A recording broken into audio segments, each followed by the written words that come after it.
साथियों, मैं बताना चाहता हूं, महापुरुष कभी खत्म नहीं होते। ये दुख का दिन नहीं है। अगर मुझे आज इन्हें सच्ची श्रद्धांजलि अर्पित करने के लिए हम लोग एकत्रित हुए हैं, तो सबसे पहले मैं अपने समाज के लोगों से कहना चाहता हूं, बाबा साहब डॉक्टर अंबेडकर ने कहा था, मेरा संघर्षमय जीवन मेरा संदेश है। मेरा संघर्षमय जीवन मेरा संदेश है। पूरा जीवन उनका संघर्ष से भरा हुआ है।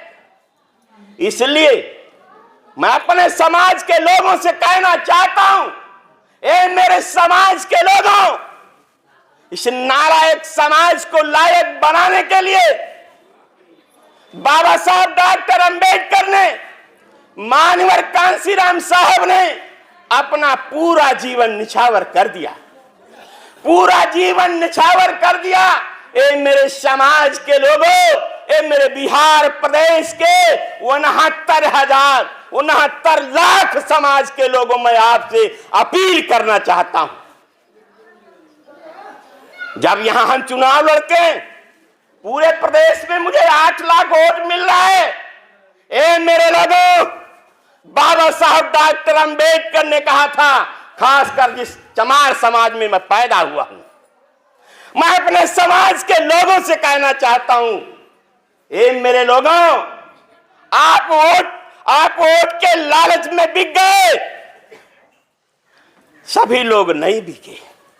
कुछ लोग पैसों के लालच में, कुछ लोग पदों के लालच में। मैं उन लोगों से कहना चाहता हूं, तुम्हें तो इस कोख में, अपनी मां के कोख में मर जाना चाहिए था। आज हम बाबा साहब अंबेडकर को अगर सच्ची श्रद्धांजलि अर्पित करने के लिए आए हैं, सच्ची श्रद्धांजलि अर्पित करने के लिए आए हैं, जो बाबा साहब डॉक्टर अंबेडकर ने, जहां पर हमें पानी पीने का अधिकार नहीं था, कपड़ा पहनने का अधिकार नहीं था, यहां तक अभी हम मनुवाद को कोस रहे थे। हमारे कुछ वक्ता बोल रहे थे, मैं उनसे भी कहना चाहता हूं, सबसे ज्यादा अगर कोई मनुवादी है तो मेरे समाज के लोग मनुवादी, जो दलित और पिछड़े समाज के लोग मनुवादी हैं।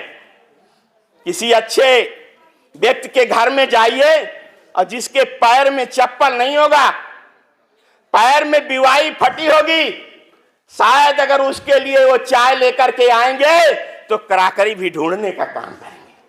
क्या वो मनुवादी नहीं है? हम मनुवाद को कोसते हैं। अरे हम समतामूलक समाज की बात करते हैं। जिस मंच पर हमारे ब्राह्मण समाज के लोग बैठे हैं, जिस मंच पर हमारे क्षत्रिय समाज के लोग बैठे हैं, जिस मंच पर हमारे बैकवर्ड समाज के लोग बैठे हैं, जिस मंच पर हमारे पाषाण समाज के लोग बैठे हैं, जिस मंच पर हमारे मुस्लिम समाज के लोग बैठे हैं, हम समतामूलक समाज की बात करते हैं।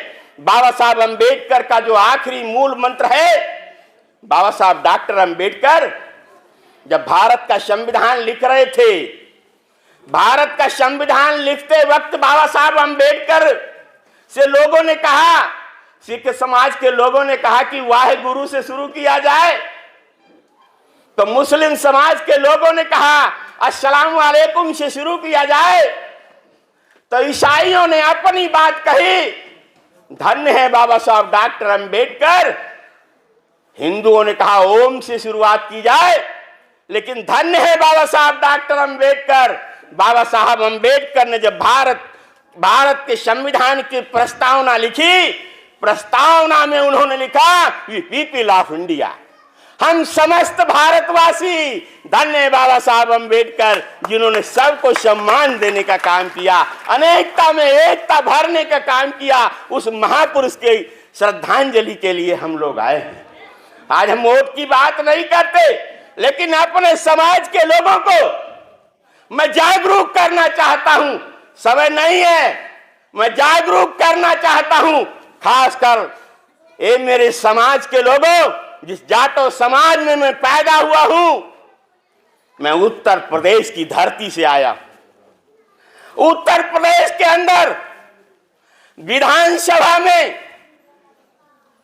अगर हमारे समाज का प्रत्याशी खड़ा होता है, चाहे वो किसी भी समाज का प्रत्याशी खड़ा हो, अगर समाज के लोग उसे वोट नहीं करते हैं तो लोग चिन्हित कर लिए जाते हैं, उनके यहां रोटी और बेटी का रिश्ता बंद कर दिया जाता है। मैं उस प्रदेश से आया।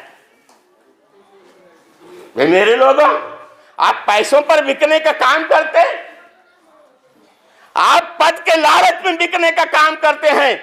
अभी हमारे स्टेट के प्रभारी कह रहे थे, उनको लिखने का काम करते हैं। मैं उन लोगों को भी कहना चाहता हूं, ये मेरे वो ऐसे लोग हैं, ये मेरे बहुजन समाज के वो लाडले हैं, इनका भी ये कहना है, मेरे खून का एक एक कतरा, जब तक मेरे शरीर में ये लहू है, बाबा साहब डॉक्टर अंबेडकर, मानवर कांसीराम साहब का ये लहू है, मैं कभी बिकने वाला नहीं हूं, कभी झुकने वाला नहीं हूं। ऐसे लाल यहां मंच पर बैठे, ऐसे लालों को मैं एक बार नहीं, उनके चरणों को लाखों लाख बार मैं नतमस्तक करता हूं, जो कभी झुके नहीं, कभी रुके नहीं। आज यहां पर एकत्रित हुए हैं, इधर भी बैठे हैं, इधर भी बैठे हैं। मैं इन सबको एक बार नहीं, लाखों लाखों बार आपके चरण कमलों में मैं नतमस्तक होता। ये मेरे लोगों, बाबा साहब अंबेडकर का पूरा जीवन संघर्ष से भरा हुआ है। मैं ज्यादा न बोलते हुए सिर्फ आपसे इतना कहना चाहता हूं, उनके जीवन से प्रेरणा लेकर के बाबा साहब ने जो मुझे रास्ता दिया था, शिक्षित बनो, संगठित रहो, संघर्ष करो का जो रास्ता दिया था, उस रास्ते को आगे बढ़ाने का काम अगर किसी ने किया है तो मानवर कांसीराम साहब ने किया है। उस रास्ते को बढ़ाने का काम किया मानवर कांसीराम साहब की एकमात्र उत्तराधिकारी बहन कुमारी मायावती जी, जो बाबा साहब के अधूरे सपने को पूरा करने के लिए आज लगी हैं। उन्होंने अपना पूरा जीवन निछावर कर दिया है। कैसे ये शोषित, पीड़ित, वंचित समाज के लोग अपने पैरों पर खड़े हैं, उनके लिए पूरा जीवन निछावर कर दिया है। आज उनकी उम्र 70 साल की हो गई। 15 जनवरी को बहन जी 70 वर्ष की हो जाएंगी। मैं आपसे पहले भी कहता रहता हूं, आज भी कहता रहता हूं, ये कुदरत किसी न किसी को आगे बढ़ा देती है। 1890 में महात्मा ज्योतिबा फूले जब हमारे बीच से गए, जीवन की अंतिम संध्या पर महात्मा ज्योतिबा फूले ने कहा था, जरूर कोई दलित समाज में मेरा लायक और पुत्र पैदा होगा जो मेरी समाधि पर फूलों की वर्षा करेगा। 1890 में ज्योतिबा फूले चले गए, लेकिन इस कुदरत ने 14 अप्रैल 1891 को बाबा साहब डॉक्टर अंबेडकर को भेज दिया। बाबा साहब डॉक्टर अंबेडकर के मिशन और मूवमेंट को बढ़ाने के लिए 15 मार्च 1934 को पंजाब की धरती पर मानवर कांसीराम साहब का जन्म हुआ। मानवर कांसीराम साहब के बारे में आप लोग जानते हैं, मानवर कांसीराम साहब तो फर्स्ट क्लास की नौकरी में थे, फर्स्ट क्लास की सर्विस में थे। साहब कांसीराम ने 1967 में नौकरी छोड़ दी और 1930 जो गवर्नमेंट इंडिया एक्ट आया था, गवर्नमेंट इंडिया एक्ट आया था, उसके तहत जो लोग नौकरी पाए थे, विधानमंडल दलों में हमें जगह मिली थी, उसके 3 लाख लोगों को तैयार करके इस बहुजन बाम सेव के माध्यम से बहुजन समाज को तैयार करने का काम किया। आज साहब भी हमारे बीच से चले गए। बाबा साहब डॉक्टर अंबेडकर 65 वर्ष की अवस्था में हमारे बीच से चले गए। साहब कांसीराम हमारे बीच से 72 वर्ष की अवस्था में चले गए। लेकिन यह कुदरत है, समय समय पर किसी न किसी को भेजती रहती है।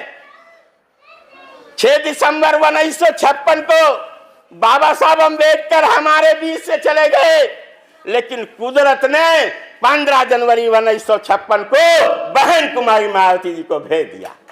15 जनवरी 1956, 21 साल की अवस्था बहन कुमारी मायावती जी 21 साल की अवस्था से बाबा साहब डॉक्टर अंबेडकर के कारवां को बढ़ाने के लिए मानवर कांसीराम साहब की प्रेरणा से दिनों रात काम किया।